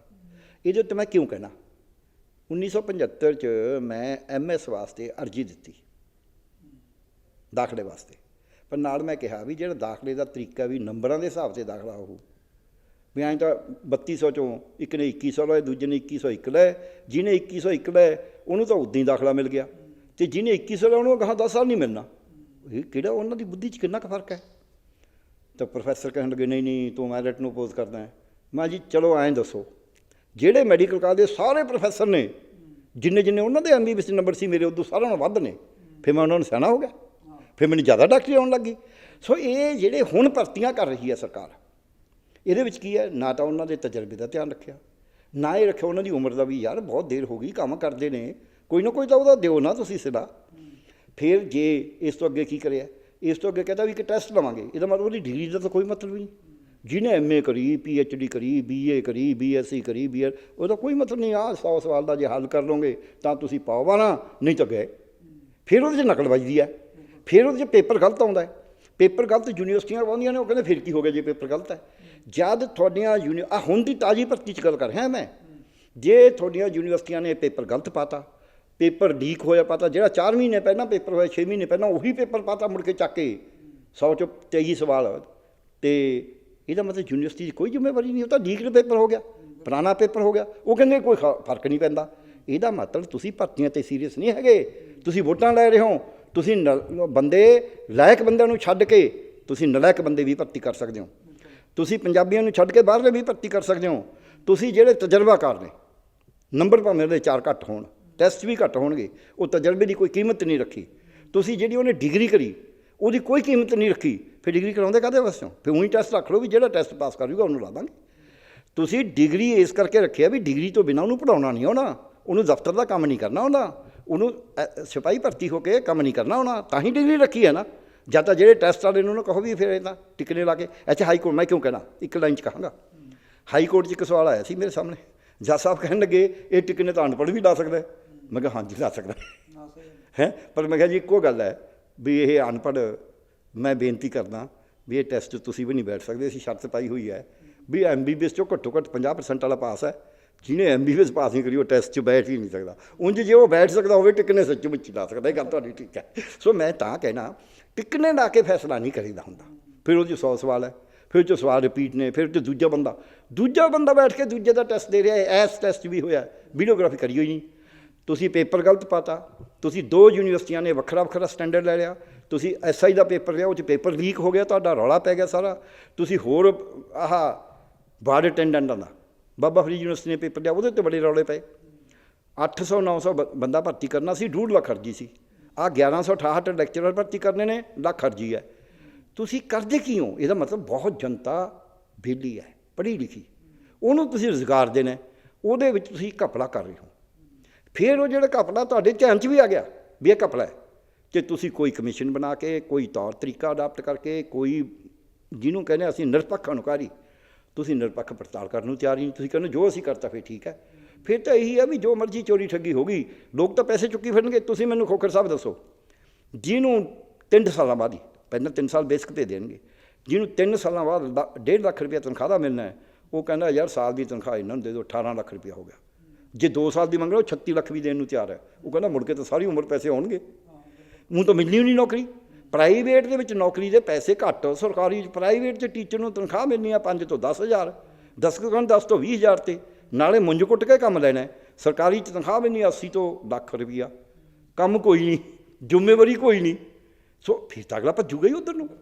ਸੋ ਇਸ ਕਰਕੇ ਇਹ ਭਰਤੀਆਂ, ਇਹ ਰੁਜ਼ਗਾਰ ਜਿਹੜਾ ਤੁਸੀਂ ਕਿਹਾ, ਜਿਹੜਾ ਰੁਜ਼ਗਾਰ ਦੇ ਵੀ ਰਹੇ ਨੇ, ਜਿਹੜੇ ਟੈਂਕੀਆਂ 'ਤੇ ਵੀ ਚੜ੍ਹੇ ਨੇ, ਇਹਨਾਂ ਦੋਨਾਂ ਧਿਰਾਂ ਨੂੰ, ਪੂਰੇ ਸਮਾਜ ਨੂੰ ਸੋਚਣਾ ਪਊ ਵੀ ਅਸੀਂ ਕਰ ਕੀ ਰਹੇ ਹਾਂ। ਆਪਾਂ ਬੰਦਾ, ਤੁਸੀਂ ਆਪ ਇੰਟਰਵਿਊ ਲੈ ਰਹੇ ਹੋ, ਇੰਟਰਵਿਊ ਕਾਹਦੇ ਵਾਸਤੇ ਲੈ ਰਹੇ ਹੋ? ਵੀ ਕੋਈ ਦਰਸ਼ਕ ਦੇਖਣਗੇ ਇਹਨੂੰ, ਪਰ ਦਰਸ਼ਕਾਂ ਨੂੰ ਲੱਗੇ ਵੀ ਇਹ ਤਾਂ ਇੰਟਰਵਿਊ ਕੋਈ ਹੈ ਹੀ ਨਹੀਂ ਖਾਸ, ਇਹ ਤਾਂ ਐਵੇਂ ਹੀ ਸਾਨੂੰ ਟਾਈਮ ਖਰਾਬ ਕਰਤਾ, ਮੁੜ ਕੇ ਤੁਸੀਂ ਮੈਨੂੰ ਕਿਉਂ ਲਓਗੇ ਇੰਟਰਵਿਊ? ਤੁਸੀਂ ਇੰਟਰਵਿਊ ਇਸ ਵਾਸਤੇ ਲੈਣੇ ਹੋ ਵੀ ਦਰਸ਼ਕਾਂ ਨੂੰ ਥੋੜ੍ਹੀ ਕਿੰਨੀ ਗੱਲ ਸਮਝ ਆਵੇ, ਉਹਨਾਂ ਨੂੰ ਲੱਗੇ ਵੀ ਸਾਡੇ ਕੰਮ ਦੀ ਗੱਲ ਹੈ। ਆਪਾਂ ਭਰਤੀ ਮੁਲਾਜ਼ਮ ਇਸ ਵਾਸਤੇ ਕਰਦੇ ਹਾਂ ਕਿ ਲੋਕਾਂ ਦਾ ਕੰਮ ਹੋਵੇ, ਕੰਮ ਉਹਨਾਂ ਨੂੰ ਆਉਂਦਾ ਹੀ ਨਹੀਂ, ਕਰਨਾ ਕਿੱਥੋਂ ਹੈ? ਆਹ ਹੁਣ ਇੱਕ ਛੋਟੀ ਜਿਹੀ ਉਦਾਹਰਨ ਦੇ ਕੇ ਮੈਂ ਖਤਮ ਕਰਾਂਗੇ। ਲੋਕ ਪੜ੍ਹੇ ਲਿਖੇ ਲੀਡਰ ਜੀ, ਫਲਾਣਾ ਜੀ, ਪੰਜਾਬੀ ਦਾ ਰੌਲਾ ਪਿਆ ਸੀ ਨਾ ਵੀ ਗੌਣ ਭਾਸ਼ਾ ਬਣਾਤਾ ਇਹਨੂੰ ਕੇਂਦਰ ਨੇ। ਇਹਨਾਂ ਨੇ ਸਪੈਸ਼ਲ ਸੈਸ਼ਨ ਬੁਲਾ ਕੇ ਉਹਦੇ ਵਿੱਚ ਐਕਟ 'ਚ ਅਮੈਂਡਮੈਂਟ ਕਰਤੀ, ਪੰਜਾਬੀ ਅਤੇ ਹੋਰ ਭਾਸ਼ਾਵਾਂ ਦੇ ਐਕਟ 'ਚ 2008 ਵਾਲੇ 'ਚ। ਤੁਹਾਨੂੰ ਪਤਾ ਵੀ ਅਮੈਂਡਮੈਂਟ ਗੈਰ ਕਾਨੂੰਨੀ ਹੈ। ਉਹਦੇ 'ਚ ਇਹਨਾਂ ਨੇ ਕਹਿਤਾ ਵੀ ਜਿਹੜਾ CBSE ਅਤੇ ICSE ਦਾ ਸਕੂਲ ਲਾਜ਼ਮੀ ਵਿਸ਼ੇ ਵੱਲੋਂ ਪੰਜਾਬੀ ਨਹੀਂ ਪੜ੍ਹਾਏਗਾ 11ਵੀਂ 12ਵੀਂ 'ਚ 10ਵੀਂ 'ਚ, ਉਹ ਡਿਗਰੀ ਨਹੀਂ ਦੇ ਸਕਦਾ। ਇਹ ਕਹਿ ਹੀ ਨਹੀਂ ਸਕਦੇ ਕਿਉਂਕਿ ਕੇਂਦਰ ਨੇ ਉਹਨੂੰ ਲਾਜ਼ਮੀ ਵਿਸ਼ਾ ਰੱਖਿਆ ਨਹੀਂ। ਔਰ ਇਹ ਸਾਂਝੀ ਸੂਚੀ ਦਾ ਵਿਸ਼ਾ ਹੈ। ਕਾਨੂੰਨਾਂ ਦਾ ਮਾਮਲਾ ਇਸੇ 'ਚ ਹੀ ਚੱਲਦਾ ਸੀ। ਸਾਂਝੀ ਸੂਚੀ ਦਾ ਵਿਸ਼ਾ ਹੈ। ਸਾਂਝੀ ਸੂਚੀ ਦੇ ਵਿਸ਼ੇ ਬਾਰੇ ਸੰਵਿਧਾਨ 'ਚ ਲਿਖਿਆ ਹੈ 251 ਆਰਟੀਕਲ 'ਚ ਕਿ ਕਿੰਨੇ 'ਚ ਵੀ ਜੇ ਸਾਂਝੀ ਸੂਚੀ ਦੇ ਵਿਸ਼ੇ 'ਤੇ ਕੇਂਦਰ ਨੇ ਜਿਹੜਾ ਕਾਨੂੰਨ ਬਣਾਤਾ, ਜੇ ਸੂਬੇ ਦਾ ਕਾਨੂੰਨ ਜਾਂ ਪਹਿਲਾਂ ਬਣਿਆ ਜਾਂ ਬਾਅਦ 'ਚ ਬਣਿਆ, ਉਸ ਦੇ ਕਿਸੇ ਤਰ੍ਹਾਂ ਉਲਟਾ ਉਹਦੀ ਕਿਸੇ ਮੱਦ ਦੇ ਤਾਂ ਸੂਬੇ ਵਾਲਾ ਆਪ ਹੀ ਰੱਦ ਹੈ। ਸੋ ਇਹਨਾਂ ਦਾ ਤਾਂ ਉਲਟ ਹੋ ਗਿਆ ਕਿਉਂਕਿ ਉੱਥੇ ਤਾਂ ਪੰਜਾਬੀ ਜ਼ਰੂਰੀ ਹੈ ਹੀ ਨਹੀਂ। ਇਹਨਾਂ ਨੇ ਕਹਿਤਾ ਜ਼ਰੂਰੀ ਹੈ। ਫਿਰ ਇਹਨਾਂ ਨੇ ਰੌਲਾ ਪਾਤਾ ਵੀ ਜ਼ਰੂਰੀ ਵਿਸ਼ਾ ਥੋੜ੍ਹਾ ਲਿਖਿਆ ਉਹਨਾਂ। ਜ਼ਰੂਰੀ ਵਿਸ਼ੇ ਵਜੋਂ ਪੜ੍ਹਾਉਣਾ ਜ਼ਰੂਰੀ ਹੈ, ਪਾਸ ਹੋਣਾ ਕਿੱਥੇ ਜ਼ਰੂਰੀ ਹੈ। ਫਿਰ ਇਹਨਾਂ ਨੇ ਕਹਿਤਾ ਵੀ ਜਿਹੜਾ ਪਾਸ ਨਹੀਂ ਕਰੂ ਉਹਨੂੰ ਡਿਗਰੀ ਨਾ ਦਿਓ। ਇੱਕ ਹੋਰ ਕਹਿਤਾ ਵੀ ਜਿਹੜਾ 10ਵੀਂ 'ਚ ਪੰਜਾਬੀ ਜ਼ਰੂਰੀ ਵਿਸ਼ਾ ਨਾ ਹੋਵੇ, ਚਾਹੇ ਪੰਜਾਬੀ 10ਵੀਂ 'ਚ ਐਡੀਸ਼ਨ ਵਿਸ਼ਾ ਪਾਸ ਕਰਦਾ, ਕਹਿੰਦਾ ਜਿਹੜਾ ਨਾ ਪਾਸ ਹੋਵੇ ਉਹਨੂੰ ਡਿਗਰੀ ਨਾ ਦਿਓ। ਇਹ ਕਿਵੇਂ ਡਿਗਰੀ ਰੋਕ ਦੇਣਗੇ? ਸੋ ਮੰਗ ਕੀ ਕਰਨੀ ਸੀ? ਮੰਗ ਇਹ ਕਰਨੀ ਸੀ ਵੀ ਜਿਵੇਂ ਤੁਸੀਂ ਹਿੰਦੀ ਨੂੰ ਅਤੇ ਅੰਗਰੇਜ਼ੀ ਨੂੰ ਸਥਾਨ ਦਿੱਤਾ ਹੈ, ਉਹੀ ਸਥਾਨ ਤੁਸੀਂ ਖੇਤਰੀ ਭਾਸ਼ਾਵਾਂ ਨੂੰ ਦਿਓ। ਉਸੇ ਤਰ੍ਹਾਂ ਪੇਪਰ ਹੋਵੇ, ਉਸੇ ਤਰ੍ਹਾਂ ਹੀ ਪਾਸ ਮਾਰਕਸ ਹੋਣ, ਉਸੇ ਤਰ੍ਹਾਂ ਹੀ ਉਹਦਾ ਇਮਤਿਹਾਨ ਹੋਵੇ। ਗੱਲ ਤਾਂ ਮੰਗਣੀ ਸੀ। ਠੀਕ ਹੈ ਡਾਕਟਰ ਸਾਹਿਬ, ਹੁਣ ਆਪਾਂ ਗੱਲ ਕਰ ਲਈਏ ਮੌਜੂਦਾ ਜੋ ਸਿਸਟਮ ਦੀ, ਜੋ ਮੌਜੂਦਾ ਸਰਕਾਰ ਹੈ। ਪਹਿਲਾਂ ਕੈਪਟਨ ਅਮਰਿੰਦਰ ਸਿੰਘ 'ਤੇ ਤਾਂ ਇਹ ਦੋਸ਼ ਲੱਗਦੇ ਸੀ ਕਿ ਉਹ ਢਿੱਲ ਵਰਤਦੇ ਨੇ, ਉਹ ਆਲਸੀ ਨੇ, ਧਿਆਨ ਨਹੀਂ ਦੇ ਰਹੇ। ਚੰਨੀ ਸਾਹਿਬ ਜ਼ਿਆਦਾ ਤੇਜ਼ ਚੱਲਦੇ ਨੇ, ਜ਼ਿਆਦਾ ਤੇਜ਼ ਚੱਲਣ ਨਾਲ ਉਹ ਜਿਹੜੇ ਮੁੱਦੇ ਰੁਲ ਗਏ। ਜਿਸ ਤਰ੍ਹਾਂ ਲੋਕਾਂ ਨੂੰ ਉਮੀਦ ਸੀ ਕਿ ਚੰਨੀ ਸਾਹਿਬ ਆ ਕੇ ਫੈਸਲੇ ਕਰਨਗੇ, ਲੋਕਾਂ ਨੂੰ ਰਾਹਤ ਮਿਲੇਗੀ। ਤੁਹਾਨੂੰ ਕੀ ਲੱਗਦਾ? ਪ੍ਰਗਟ ਸਿੰਘ ਨੇ ਜਿਵੇਂ ਬੇਵਸੀ ਪ੍ਰਗਟ ਕਰਤੀ, ਪ੍ਰਗਟ ਸਿੰਘ ਕਹਿੰਦੇ ਇਸ ਤੋਂ ਬਾਅਦ ਮੈਂ ਕੁਝ ਨਹੀਂ ਕਰ ਸਕਦਾ, ਕੀਤਾ ਕੁਝ ਹੈ ਨਹੀਂ। ਮੁਲਾਜ਼ਮਾਂ ਦੇ ਮਸਲੇ, ਟੀਚਰਾਂ ਦੇ ਮਸਲੇ ਉਵੇਂ ਹੱਲ ਪਏ ਨੇ। 36,000 ਮੁਲਾਜ਼ਮਾਂ ਨੂੰ ਬੋਰਡ ਲਾ ਕੇ ਵੱਡੇ ਐਡ ਲੱਗੀ ਵੀ ਮੁਲਾਜ਼ਮ ਪੱਕੇ ਕਰਤੇ, ਹਜੇ ਨੋਟੀਫਿਕੇਸ਼ਨ ਜਾਰੀ ਨਹੀਂ ਹੋਇਆ। ਵੱਡੀ ਢਿੱਲ ਵਰਤੀ ਜਾ ਰਹੀ ਹੈ। ਹੁਣ ਵੀ ਅਫਸਰਸ਼ਾਹੀ ਨੂੰ ਥੋੜ੍ਹਾ ਚੌਕਸ ਕਰਨ ਦੀ ਲੋੜ ਹੈ ਕਿ ਜਲਦੀ ਕੰਮ ਕਰੋ। ਦੇਖੋ ਖੋਖਰ ਸਾਹਿਬ, ਸਵਾਲ ਇਹ ਹਰੇਕ ਦੇ ਮਨ 'ਚ ਉੱਠ ਰਿਹਾ। ਆਗੇ ਚੰਨੀ ਸਾਹਿਬ ਪਤਾ ਨਹੀਂ ਕਿਆ ਕਰਨਗੇ ਮਸਲੇ ਹੱਲ। ਹਾਂ, ਚੰਨੀ ਕਰਦਾ ਮਸਲੇ ਹੱਲ। ਕਾਹਲਿਆਂ ਅੱਗੇ ਟੋਈ ਇੱਕ ਪੰਜਾਬੀ ਦਾ ਖਾਨ ਹੈ। ਤੁਸੀਂ ਤੁਹਾਡੇ ਕੋਲ 2-3 ਮਹੀਨੇ ਸੀਗੇ, ਤੁਸੀਂ ਇਹਦੇ 'ਚ ਇਹ ਦੇਖਣਾ ਸੀ ਜਿਹੜਾ ਇੱਕ ਦਿਨ 'ਚ ਦੇਖਿਆ ਜਾ ਸਕਦਾ ਸੀ। ਲੰਬੇ ਸਮੇਂ ਦੀ, ਕਿਉਂਕਿ ਤਾਂ ਮੰਤਰੀ ਰਹੇ ਨੇ, ਉਹ MLA ਰਹੇ ਨੇ। ਪ੍ਰਗਟ ਸਿੰਘ ਆਫਟਰ ਇੰਨੀ ਦੇਰ ਦਾ ਤਜਰਬਾ ਉਹਨਾਂ ਦਾ। ਇਹ ਦੇਖਦੇ ਵੀ ਕਿਹੜੇ ਇਸ਼ੂ ਨੇ ਜਿੱਥੇ ਨਾ ਤਾਂ ਬਹੁਤਾ ਪੈਸਾ ਲੱਗੇ, ਨਾ ਠੱਗੀ ਵੱਜ ਸਕੇ, ਹੇਰਾਫੇਰੀ ਨਾ ਹੋਵੇ ਬਹੁਤੀ, ਥੋੜ੍ਹੀ ਘਣੀ ਤਾਂ ਕਿਤੇ ਵੀ ਨਹੀਂ ਰੋਕ ਸਕਦੇ ਤੁਸੀਂ, ਅਤੇ ਨਾ ਹੀ ਬਹੁਤਾ ਜ਼ੋਰ ਲਾਉਣਾ ਪਵੇ। ਪਰ ਲੋਕਾਂ 'ਚ ਵੱਡੇ ਹੋ ਜਾਵੇ। ਕਮਾਲ ਕਰਤੀ ਸਰਕਾਰ ਨੇ ਤਾਂ। ਸਰਕਾਰ ਤਾਂ ਲੋਕਾਂ ਦੇ ਦਰਬਾਰ 'ਤੇ ਆ ਕੇ, ਘਰਾਂ 'ਤੇ ਆ ਕੇ ਖੜੀ ਹੋ ਗਈ। ਇਹ ਕੰਮ ਸੱਚੀ ਮੁੱਚੀ ਹੋ ਸਕਦਾ ਸੀ। ਚਾਹੇ 2 ਦਿਨ ਲਗਾਤਾਰ ਮੀਟਿੰਗਾਂ ਕਰੀ ਜਾਂਦੇ, ਬੈਠੇ ਰਹਿੰਦੇ। ਕਰਕੇ ਇਹ ਹੋ ਸਕਦਾ ਕਿਵੇਂ? ਵੀਡੀਓ ਨੂੰ ਸਭ ਨੂੰ ਹੁਕਮ ਕਰ ਦਿਓ, ਹਰੇਕ ਦਾ ਮਨਰੇਗਾ ਕਾਰਡ ਬਣਾਉਣਾ, ਜਿਹੜਾ ਚਾਹੁੰਦਾ ਬਣਾਉਣਾ, ਜਾਓ ਘਰੇ ਜਾ ਕੇ। 28 ਲੱਖ 30 ਲੱਖ ਪਰਿਵਾਰਾਂ ਜਦ ਵੀਡੀਓ ਘੁੰਮਦਾ ਫਿਰਦਾ, ਸੈਕਟਰੀ ਘੁੰਮਦਾ ਫਿਰਦਾ, SCPO ਘੁੰਮਦਾ ਫਿਰਦਾ, ਆਪੀ ਰੁਜ਼ਗਾਰ ਬਣ ਗਿਆ। ਫਿਰ CDPO ਨੂੰ ਕਹਿ ਦਿਓ, CDPO ਦੇ ਅੰਡਰ ਦੂਜਾ ਮਹਿਕਮਾ, ਵੀ ਜਿਹਦੀ ਪੈਨਸ਼ਨ ਲੱਗਣੀ ਸੀ, ਚਾਹੇ ਬੁਢਾਪਾ ਪੈਨਸ਼ਨ ਹੈ, ਚਾਹੇ ਵਿਧਵਾ ਪੈਨਸ਼ਨ ਹੈ, ਚਾਹੇ ਅਪੰਗ ਪੈਨਸ਼ਨ ਹੈ, ਚਾਹੇ ਨਿਆਸਰਾ ਪੈਨਸ਼ਨ ਹੈ, ਮਾਪਿਆਂ ਬਾਰੇ ਬੱਚੇ ਨੇ ਜਿਹੜੇ, ਉਹ ਜਾ ਕੇ ਘਰ ਲਾਉਣੀ ਹੈ। SMA ਨੂੰ ਹੁਕਮ ਕਰ ਦਿਓ, ਇਹ ਸਰਟੀਫਿਕੇਟ ਦੇਣਾ ਤੁਹਾਡੇ ਵਾਸਤੇ ਜ਼ਰੂਰੀ ਹੈ। ਇਹ ਨਹੀਂ ਅਸੀਂ ਕਹਿੰਦੇ ਵੀ ਜ਼ਰੂਰ ਉਹਨੂੰ ਪੈਨਸ਼ਨ ਦੇ ਫਿੱਟ ਦਾ ਸਰਟੀਫਿਕੇਟ ਵੀ ਜ਼ਰੂਰ ਲੱਗ ਜੇ। ਜੋ ਵੀ ਉਹਦੀ ਹਾਲਤ ਹੈ ਸਰੀਰਕ, ਉਹਦੇ ਉੱਤੇ ਸਰਟੀਫਿਕੇਟ ਉਸੇ ਦਿਨ ਦੇਣਾ। ਜੇ ਨਹੀਂ ਦਿਓਗੇ ਸਸਪੈਂਡ ਕਰ ਦਾਂਗੇ। ਤੁਹਾਨੂੰ ਕੋਈ ਹੱਕ ਨਹੀਂ ਕਿ ਉਹਦਾ ਸਰਟੀਫਿਕੇਟ 'ਚ ਘੁਮਾਈ ਜਾਓ। ਲੋਕਾਂ ਨੂੰ ਤਾਂ ਬੜਾ ਹੁੰਦੀ ਵੀ ਜਿੱਥੇ ਅੱਗੇ ਤਾਂ SMA ਪੁੱਛਦਾ ਹੀ ਨਹੀਂ ਸੀ ਯਾਰ, ਅੱਗੇ ਤਾਂ ਵੀਡੀਓ ਪੁੱਛਦਾ ਹੀ ਨਹੀਂ ਸੀ, ਹੁਣ ਸਾਡੇ ਪਿੱਛੇ ਫਿਰਦੇ ਨੇ। ਉਹ ਕਿੰਨੇ ਪਰਿਵਾਰ ਹੋਣੇ ਸੀ ਸ਼ਹਿਰਾਂ 'ਚ ਵੀ, ਪਿੰਡਾਂ 'ਚ ਵੀ, ਰਲਾ ਕੇ 26 ਲੱਖ ਪਰਿਵਾਰ ਹੈ। ਇਵਨ ਜਿਹੜੇ 36,000 ਕਰਮਚਾਰੀ ਨੇ, ਇਹਨਾਂ ਦਾ ਨੋਟੀਫਿਕੇਸ਼ਨ ਦੂਜੇ ਤੀਜੇ ਦਿਨ ਕਰਕੇ ਇਹਨਾਂ ਨੂੰ ਕਰ ਦਿੰਦੇ ਪੱਕੇ। ਦੂਜੇ ਗੱਲ 'ਤੇ ਆਉਣਾ, ਇਹ 36,000 ਹੈ। ਉਹ 'ਚ ਕਹਾਣੀ ਵੀ ਨਹੀਂ ਜੇ ਉਹ ਫਲਾਣੀ ਥਾਂ ਤੋਂ ਆਇਆ ਹੋਇਆ, ਫਲਾਣੀ ਸਕੀਮ ਦਾ। ਤੁਸੀਂ ਇਹਨਾਂ ਨੂੰ ਕਹੋ ਵੀ ਇਹਨਾਂ ਨੂੰ ਜਿਹੜੀਆਂ ਸਾਡੇ ਕੋਲ ਪੋਸਟਾਂ ਖਾਲੀ ਨੇ ਉਹਦੇ ਅਗੇਂਸਟ ਐਡਜਸਟ ਕਰਾਂਗੇ। ਠੀਕ ਹੈ ਵੀ ਆਹ ਤੁਹਾਨੂੰ ਲਿਖਤੀ ਬਣਾਤਾ, ਵਿਧਾਨ ਸਭਾ 'ਚ ਪਾਸ ਕਰ ਦਿਓ ਵੀ ਜਿੰਨੀਆਂ ਪੋਸਟਾਂ ਹੋਣਗੀਆਂ ਅਵੇਲੇਬਲ, ਅਤੇ ਜਿਹੜੇ ਕੁਆਲੀਫਾਈਡ ਹੋਣਗੇ। ਪੋਸਟਾਂ ਤਾਂ ਹੈਗੀਆਂ ਨੇ ਅਸਲ 'ਚ, ਪੋਸਟਾਂ ਦੇ ਥਾਂ 'ਤੇ ਉਹਨਾਂ ਨੂੰ ਰੱਖਿਆ। ਨਹੀਂ ਉਹ ਮੈਨੂੰ ਪਤਾ ਹੈ, ਮੈਂ ਜਿਹੜੀ ਗੱਲ ਕਹਿਣਾ ਉੱਥੇ ਹੋਰ ਨੂੰ ਭਰਤੀ ਕਰਨਾ ਚਾਹੁੰਦੇ ਨਾ, ਇਹੀ ਮੈਂ ਕਹਿਣਾ ਵੀ ਜਿੰਨੀਆਂ ਪੋਸਟਾਂ ਹੈਗੀਆਂ, ਜਿਹੜੇ ਬੰਦੇ ਇਹਨਾਂ 'ਚੋਂ ਐਲੀਜੀਬਲ ਨੇ, ਉਹਨਾਂ ਸਾਰਿਆਂ ਨੂੰ ਅਸੀਂ ਰੈਗੂਲਰ ਕਰ ਦੇਣਾ ਹੈ। ਇਸ ਡੇਟ ਤੱਕ ਕਰ ਦੇਣਾ, ਡੇਟ ਤੈਅ ਕਰ ਦਿਓ। ਫਿਰ ਤੁਸੀਂ ਇਹ ਪਾਸ ਕਰ ਸਕਦੇ ਹੋ ਵੀ ਸਰਕਾਰ ਜਿਹੜੀ ਮਰਜ਼ੀ ਆਵੇ ਇਹ ਰੈਗੂਲਰ ਹੋ ਗਏ ਉਸ ਡੇਟ ਤੱਕ। ਜੇ ਕੋਈ ਕਾਗਜ਼ੀ ਕਾਰਵਾਈ ਰਹਿ ਵੀ ਜਾਵੇ ਉਹ ਬਾਅਦ 'ਚ ਵੀ ਪੂਰੀ ਕਰੀ ਜਾਵੇ, ਉਹ ਮੰਨਿਆ ਜਾਊਗਾ ਕਿ ਇਸ ਡੇਟ ਨੂੰ ਪੂਰੀ ਹੋ ਗਈ। ਠੀਕ ਹੈ, ਇਹ ਸੌਖਾ ਕੰਮ ਹੁੰਦਾ। ਸੋ ਜਿਹੜੀ ਇਹ ਗੱਲ ਸੌਖੀ ਕਰ, ਉਹਦੇ 'ਚ ਵੀ ਕੋਈ ਪੈਸਾ ਨਹੀਂ ਲੱਗਦਾ ਸੀ, ਥੋੜ੍ਹੇ ਘਣੇ ਪੈਸੇ ਖਰ ਉਹਨਾਂ ਦੀ ਤਨਖਾਹ ਵੱਧਦੀ, ਉਹ ਜ਼ਰੂਰ ਫਰਕ ਪੈਂਦਾ। ਸੋ ਇਹਨਾਂ ਨੇ ਉਹ ਨਹੀਂ ਕਰਿਆ। ਇਹਨਾਂ ਨੇ ਕਰਿਆ ਵੀ ਨਵੀਆਂ ਭਰਤੀਆਂ ਸ਼ੁਰੂ ਕਰ ਦਿਓ। ਹੁਣ ਕਾਲਜ ਲੈਕਚਰਾਂ ਦੀਆਂ ਭਰਤੀਆਂ ਨੇ, ਮੈਂ ਕਿਉਂ ਕਹਿਣਾ, ਤੁਸੀਂ ਆਪਾਂ ਦਾ ਰੁਜ਼ਗਾਰ ਦਾ ਸਵਾਲ ਕਿ ਪ੍ਰਗਟ ਸਿੰਘ ਨੂੰ ਕਿਉਂ ਕਹਿਣਾ ਪਿਆ, ਜਿਹੜੇ ਇਰਾਕ 'ਤੇ ਲੱਗੇ ਹੋਏ ਲੈਕਚਰਾਰ ਨੇ, ਜਿਹੜੇ ਗੈਸਟ ਫੈਕਲਟੀ ਦੇ ਤੌਰ 'ਤੇ ਲੱਗੇ ਹੋਏ ਨੇ, ਕਈ ਉਹਨਾਂ 'ਚੋਂ ਨਹੀਂ ਐਲੀਜੀਬਲ, ਪਰ ਇਹਨਾਂ ਨੇ ਉਹਨਾਂ ਨੂੰ ਨੰਬਰ ਕਹਿੰਦੇ ਜੀ ਸਰਵਿਸ ਦੇ 5 ਨੰਬਰ ਦੇਵਾਂਗੇ। ਹੁਣ ਜਿਹਦੀ 5 ਸਾਲ ਦੀ ਸਰਵਿਸ ਉਹਦੇ ਵੀ 5 ਨੰਬਰ, ਜਿਹਦੀ 3 ਦੀ ਉਹਦੇ ਵੀ 5 ਨੰਬਰ, ਜਿਹਦੀ 20 ਸਾਲ ਦੀ ਉਹਦੇ ਵੀ 5 ਨੰਬਰ। ਇਹ ਕਿਹੜਾ ਇਨਸਾਫ ਹੈ? ਕਾਲਜ ਵਾਲੇ ਮਾਮਲੇ 'ਚ ਜਿਹੜਾ ਕੀਤਾ ਕਾਲਜ ਲੈਕਚਰਰ, ਠੀਕ ਹੈ ਨਾ। ਇੱਦਾਂ ਹੀ ਜਿਹੜੇ ਬਾਕੀ ਟੀਚਰਾਂ ਤੇ ਹੋਰ ਤੇ ਟੀਚਰਾਂ ਦੀ JBT ਦੀ ਭਰਤੀ ਸੀ, ETT ਦੀ, ਉਹਦੇ 'ਤੇ ਰੋਕ ਲੱਗ ਗਈ ਹਾਈ ਕੋਰਟ। ਅਚਾਨਕ ਮੇਰੇ ਮਨ 'ਚ ਇੱਕ ਆਇਆ ਜਿਹੜਾ ਸਵਾਲ ਹੈ, ਇਹ ਤਾਂ ਕਾਫੀ ਆਪਣੀ ਗੱਲਾਂ ਹੋ ਗਈਆਂ, ਜਿਹੜੀ ਚਰਨਜੀਤ ਸਿੰਘ ਚੰਨੀ ਨੇ ਕੋਈ ਜੁੱਤੀ ਭੇਟ ਕੀਤੀ ਆ, ਇਹਦੇ ਕਿਤੇ ਦੂਜੇ ਅਰਥ ਤਾਂ ਨਹੀਂ ਬਣਦੇ ਜੇ ਆਪਾਂ ਸੋਚ ਲਈਏ ਗੰਭੀਰਤਾ ਨਾਲ? ਜਿਹੜੀ ਜੁੱਤੀ ਪਹਿਲੀ ਵਾਰ ਕਿਸੇ CM ਨੂੰ ਸ਼ਾਇਦ ਜੁੱਤੀ ਮਿਲੀ ਹੋਵੇ। ਨਹੀਂ, ਮੈਂ ਇਹਨੂੰ ਇਸ ਤਰ੍ਹਾਂ ਨਹੀਂ ਲੈਂਦਾ, ਇਹ ਆਨਰ ਕਰਨ ਦੀ ਗੱਲ ਹੈ ਤੇ ਮੈਂ ਨਹੀਂ। ਜਿਹੜਾ ਆਨਰ ਕੀਤਾ ਠੀਕ ਹੈ, ਉਹਨਾਂ ਨੇ ਮੱਥੇ ਨੂੰ ਲਾਇਆ। ਨਹੀਂ, ਮੇਰਾ ਸਵਾਲ ਇਹ ਹੈ ਵੀ ਲੋਕਾਂ ਦੀਆਂ ਜਿਹੜੀਆਂ ਉਮੀਦਾਂ ਨੇ ਵੀ ਜੁੱਤੀ ਪਾ ਕੇ ਭੱਜਿਆ ਫਿਰ ਕੰਮ ਕਰ, ਇਹ ਉਮੀਦ ਹੈ ਨਾ ਲੋਕਾਂ ਨੂੰ, ਉਹ 'ਤੇ ਆਪਾਂ ਜਾ ਸਕਦੇ ਹਾਂ। ਹਾਂ, ਉਮੀਦ ਇਹ ਹੈ ਕਿ ਆਹ ਤੁਹਾਨੂੰ ਜੁੱਤਾ ਫੜਾਤਾ, ਜਿਹੜਾ ਕੰਮ ਨਹੀਂ ਕਰਦਾ ਉਹਦੇ ਮਾਰੋ ਤੇ ਆਪ ਭੱਜੇ ਫਿਰ ਜੁੱਤੇ ਪਾ ਕੇ ਪੈਰ ਨਾ ਵਢਾ ਬੈਠੇ ਹੋ। ਤੇ ਇਹ ਮੈਨੂੰ ਕਿੱਥੋਂ ਮਿਲਦਾ ਹੈ? ਇਹ ਮੈਨੂੰ ਮਿਲਦਾ ਗੁਰੂ ਰਵਿਦਾਸ ਜੀ ਤੋਂ। ਉਹ ਕਹਿੰਦੇ ਓਛੀ ਜਾਤ ਹਮਾਰੀ ਕਹੇ ਰਵਿਦਾਸ ਚਮਾਰਾ, ਕੋਈ ਹਰਜ ਨਹੀਂ ਕਹਿਣ 'ਚ ਵੀ ਹਾਂ ਜੀ ਮੇਰੀ ਆ ਜਾਤ ਹੈ, ਮੇਰੀ ਜਾਤ ਮਾੜੀ ਹੈ। ਜਿਹਨੂੰ ਨੀਵਾਂ ਤੁਸੀਂ ਕਹਿੰਦੇ ਹੋ, ਤੁਹਾਨੂੰ ਕੀ ਪਤਾ ਵੀ ਨੀਵਾਂ? ਕੰਮ ਕਿਹੜਾ ਨੀਵਾਂ ਬਈ? ਮੈਨੂੰ ਰੱਬ ਨੇ ਫਿਰ ਮੇਰੀ ਅੱਖ ਕਿਉਂ ਨਹੀਂ ਖੋਲ੍ਹੀ? ਸੋ ਜਿਹੜਾ ਇਹ ਹੈ, ਪਰ ਬਦਲਣਾ ਕਿੱਥੇ ਨੂੰ ਸੀ ਚੰਨੀ ਸਾਹਿਬ ਨੇ। ਚੰਨੀ ਸਾਹਿਬ ਗੁਰੂ ਰਵਿਦਾਸ ਦੀ ਗੱਲ ਮੰਨਦੇ ਨਾ, ਬੇਗਮਪੁਰਾ ਸ਼ਹਿਰ ਕੋ ਨਾਓ ਤਾਤੇ ਦੂ ਠੌਰ ਨਾ ਠਾਓ, ਤਸਵੀਸ ਨਾ ਖਰਾਜ ਨਾ ਮਾਲ, ਖੌਫ ਨਾ ਖਤਾ ਨਾ ਤਰਸ ਜਵਾਲ। ਇਹ ਤਾਂ ਨਾਲੇ ਖੌਫ ਹੈ ਨਾਲੇ ਖਤਾ ਹੈ, ਅਤੇ ਲੋਕਾਂ ਨੂੰ ਕਹਿੰਦੇ ਮੈਂ ਤਰਸ ਕਰ ਰਿਹਾ ਤੁਹਾਡੇ 'ਤੇ, ਤਰਸ ਨਾ ਕਰਦੇ। ਚੰਨੀ ਸਾਹਿਬ ਨੇ ਸ਼ੁਰੂਆਤੀ ਗਲਤ ਕਰਕੇ ਬੈਠੇ, ਇੱਕ ਲਾਈਨ 'ਚ ਕਹਾਂਗਾ ਉਹ ਗਲਤ ਕੀ ਕਰ ਬੈਠੇ। ਉਹਨਾਂ ਨੇ ਪਹਿਲਾਂ ਕਿਹਾ, ਪਹਿਲੀ ਗੱਲ ਤਾਂ ਚਮਕੌਰ ਸਾਹਿਬ 'ਚ ਜਾ ਕੇ ਵੰਡੇ ਉਹ ਜਿਹੜੇ ਸ਼ਡਿਊਲਡ ਕਾਸਟਾਂ ਨੂੰ, ਜਿਹੜੇ ਵਰਕਰਾਂ ਨੂੰ ਮਤਲਬ ਦਾ ਉਹ ਬਣਨਾ ਸੀ ਨਾ ਕਰਜ਼ਾ ਮਾਫੀ 526 ਰੁਪਏ ਦਾ, ਕਰੋੜ ਰੁਪਏ ਦਾ, 520 ਕਰੋੜ ਰੁਪਏ ਦੇ ਕਰਜ਼ੇ ਦੇ, ਉੱਥੇ ਨਹੀਂ ਵੰਡਣੇ ਚਾਹੀਦੇ ਸੀ। ਉਹ ਇਹਨਾਂ ਦਾ ਬਲਾਕ ਹੈ, ਇਹ ਬੁਰਾ ਲੱਗਦਾ। ਦੂਜਾ, ਉਹਦੇ 'ਚ ਇਹ ਕਿਹਾ ਵੀ ਮੈਂ ਕਰਿਆ, ਵੀ ਤਾਂ ਲੋਕਾਂ ਨੂੰ ਸਭ ਨੂੰ ਪਤਾ ਸੀ ਵੀ ਭਾਈ ਇਹ ਤਾਂ ਕੈਪਟਨ ਸਰਕਾਰ ਕਰ ਗਈ ਸੀ, ਅਖਬਾਰਾਂ 'ਚ ਇਸ਼ਤਿਹਾਰ ਦਿੱਤੇ ਹੋਏ ਸੀ। ਉਹ ਕਹਿੰਦੇ ਵੀ ਸਾਡੀ ਸਰਕਾਰ ਨੇ ਕਰਜ਼ਾ ਮਾਫ ਕਰਨ ਦਾ ਫੈਸਲਾ ਕਰਿਆ ਹੋਇਆ ਸੀ, ਸਾਰਾ ਪ੍ਰੋਸੈਸ ਚੱਲ ਰਿਹਾ ਸੀ, ਪਰ ਹੋ ਸਕਦਾ ਇਸ ਸਰਕਾਰ ਵੇਲੇ ਮਾਫ ਹੀ ਨਾ ਹੁੰਦਾ, ਕਿਉਂਕਿ ਕਾਗਜ਼ੀ ਪੱਤਰੀ ਰੁੜਿਆ ਰਹਿੰਦਾ। ਮੈਂ ਆ ਕੇ ਤੇਜ਼ ਕਰਤਾ, ਆਹ ਚੱਕੋ ਇਹਦੇ ਚੈੱਕ। ਫਿਰ ਤਾਂ ਲੋਕਾਂ ਨੂੰ ਸੱਚ ਵੇ ਲੱਗਦਾ, ਉਸੇ ਸੱਚ ਨਹੀਂ ਬੋਲੇ, ਉੱਥੇ ਐਂ ਪ੍ਰੋਜੈਕਟ ਕਰਿਆ ਜਿਵੇਂ ਮੈਂ ਹੀ ਕਰਿਆ। ਦੂਜਾ, ਲਾਲ ਡੋਰੇ ਵਾਲਾ, ਹਾਲਾਂਕਿ ਉਹਦੇ 100 ਰਿਜ਼ਰਵੇਸ਼ਨ ਨੇ, ਮੈਂ ਤਾਂ ਆਰਟੀਕਲ ਵੀ ਲਿਖੇ ਨੇ ਉੱਥੇ, ਪਰ ਲਾਲ ਡੋਰੇ 'ਚ ਵੀ ਇਹੀ ਕਿਹਾ ਵੀ ਮੈਂ ਤੁਹਾਨੂੰ ਹੱਕ ਦਿੱਤਾ। ਇਹ ਦੱਸਿਆ ਨਹੀਂ ਵੀ ਭਾਈ ਤਾਂ ਪਹਿਲਾਂ ਹੀ ਬਹੁਤ ਕੁਛ ਹੋਇਆ ਹੋਇਆ ਸੀ ਇਹਦੇ ਕੰਮ। ਤੁਸੀਂ ਇਹ ਕਹੋ ਵੀ ਆਹ ਕੰਮ ਪਹਿਲਾਂ ਹੋਇਆ ਸੀ, ਪਰ ਇਹ ਵਿੱਚ ਰੁਕਿਆ ਹੋਇਆ ਸੀ। ਮੈਂ ਆ ਕੇ ਜਿਹੜੀ ਗੱਡੀ ਸਿਗਨਲ 'ਤੇ ਖੜੀ ਸੀ ਅਤੇ ਉਹ ਲਾਲ ਬੱਤੀ ਸੀ, ਉਹ ਪਤਾ ਨਹੀਂ ਤੁਹਾਨੂੰ ਯਾਤਰਾ ਕੈਂਸਲ ਕਰਨੀ ਪੈਂਦੀ, ਲਾਲ ਬੱਤੀ ਨਹੀਂ ਹਟਦੀ। ਮੈਂ ਕੋਈ ਬੱਤੀ ਲਾਲ ਹਟਾ ਕੇ ਗੱਡੀ ਤੇਜ਼ ਕਰਾ ਕੇ ਸਟੇਸ਼ਨ 'ਤੇ ਲਿਆਤੀ, ਤੁਹਾਨੂੰ ਗੱਡੀ ਚੜਾਤਾ। ਬਿਲਕੁਲ। ਲਾਸਟ ਸਵਾਲ ਇਹ ਹੈ ਡਾਕਟਰ ਸਾਹਿਬ, ਹੁਣ ਜਿਹੜੇ ਮੁਲਾਜ਼ਮ ਦੁਖੀ ਨੇ ਜਾਂ ਬੇਰੁਜ਼ਗਾਰ ਦੁਖੀ ਨੇ, ਜਾਂ ਜਿਹੜੇ ਕਹਿੰਦੇ ਕਿ ਸਾਡੀ ਭਰਤੀ ਹੋ ਜਾਵੇ, ਇੱਕ ਸਬ ਕਮੇਟੀਆਂ ਬਣਾਈਆਂ ਜਾਂਦੀਆਂ ਮੰਤਰੀ ਮੰਡਲ ਦੀਆਂ, 6-7 ਕਮੇਟੀਆਂ ਬਣ ਗਈਆਂ। ਕਮੇਟੀਆਂ ਕਰਦੀਆਂ ਕੁਛ ਨਹੀਂ, ਕਮੇਟੀਆਂ ਦੀ ਬਜਾਏ ਅਫਸਰਾਂ ਦੀ ਡਿਊਟੀ ਲਾ ਦਿਓ, ਭਾਈ ਹਫ਼ਤੇ ਦੇ ਵਿੱਚ ਇੱਥੋਂ ਰਿਪੋਰਟ ਲੈਣੀ ਆ, ਆਹ ਕੰਮ ਕਰਨਾ ਹੈ। ਉੱਥੇ ਕਿਤੇ ਢਿੱਲ ਨਹੀਂ ਹੈ। ਦੇਖੋ, ਇਹ ਢਿੱਲ ਸਾਰੀ ਹੋਈ ਹੈ।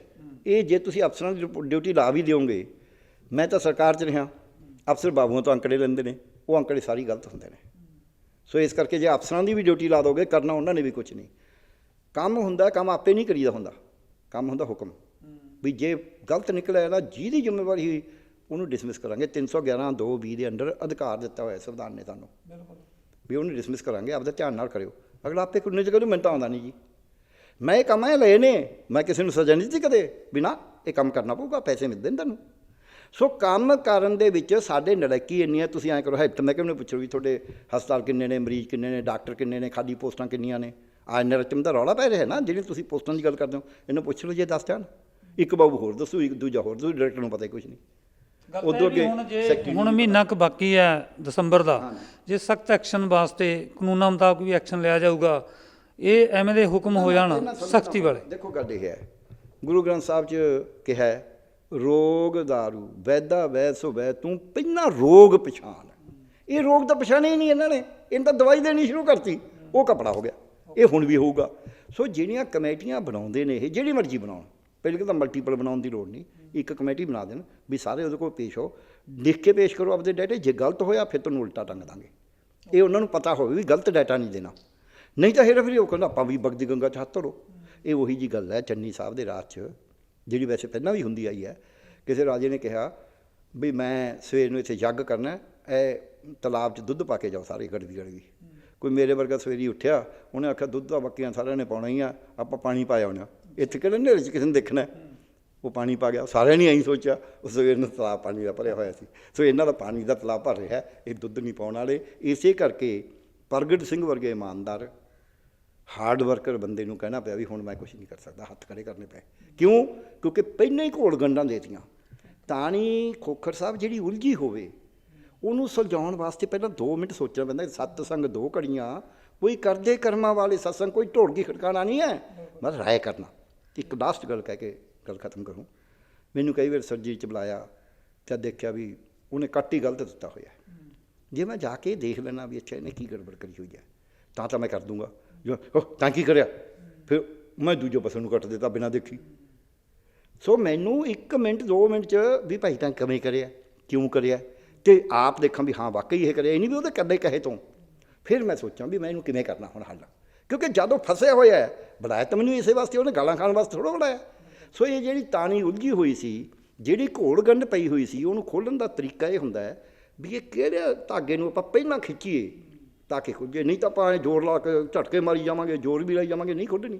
ਇਹਨਾਂ ਨੇ ਝਟਕੇ ਮਾਰੇ ਨੇ, ਇਹਨਾਂ ਨੇ ਗੰਢ ਨੂੰ ਸਮਝ ਕੇ ਖੋਲ੍ਹਣ ਦੀ ਕੋਸ਼ਿਸ਼ ਨਹੀਂ ਕਰੀ। ਠੀਕ ਹੈ, ਸ਼ੁਕਰੀਆ ਜੀ। ਸੋ ਇਹ ਸਨ ਡਾਕਟਰ ਪਿਆਰੇ ਲਾਲ ਗਰਗ, ਜਿਨ੍ਹਾਂ ਨੇ ਮੌਜੂਦਾ ਸਰਕਾਰ ਦੀ ਉਲਝੀ ਤਾਣੇ ਦੀ ਗੱਲ ਕੀਤੀ ਹੈ ਅਤੇ ਕਿਹਾ ਕਿ ਪਹਿਲਾਂ ਸੋਚ ਵਿਚਾਰ ਕਰਨ ਤੋਂ ਬਾਅਦ ਹੀ ਐਲਾਨ ਕਰਨੇ ਚਾਹੀਦੇ ਨੇ ਅਤੇ ਫੈਸਲੇ ਕਰਨੇ ਚਾਹੀਦੇ ਨੇ, ਤਾਂ ਜੋ ਬੇਰੁਜ਼ਗਾਰੀ ਦਾ ਵੀ ਹੱਲ ਹੋ ਸਕਦਾ ਹੈ ਅਤੇ ਮੁਲਾਜ਼ਮਾਂ ਦੇ ਮਸਲੇ ਵੀ ਹੱਲ ਹੋ ਸਕਦੇ ਨੇ।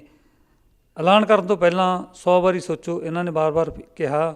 ਦੇਖਦੇ ਹਾਂ ਮੌਜੂਦਾ ਸਰਕਾਰ 'ਤੇ ਸਾਡੀਆਂ ਗੱਲਾਂ ਦਾ ਕੋਈ ਅਸਰ ਹੋਏਗਾ ਜਾਂ ਨਹੀਂ। ਕੈਮਰਾਮੈਨ ਨਰਿੰਦਰ ਦੇ ਨਾਲ ਦਰਸ਼ਨ ਸਿੰਘ ਖੋਖਰ, ਚੰਡੀਗੜ੍ਹ।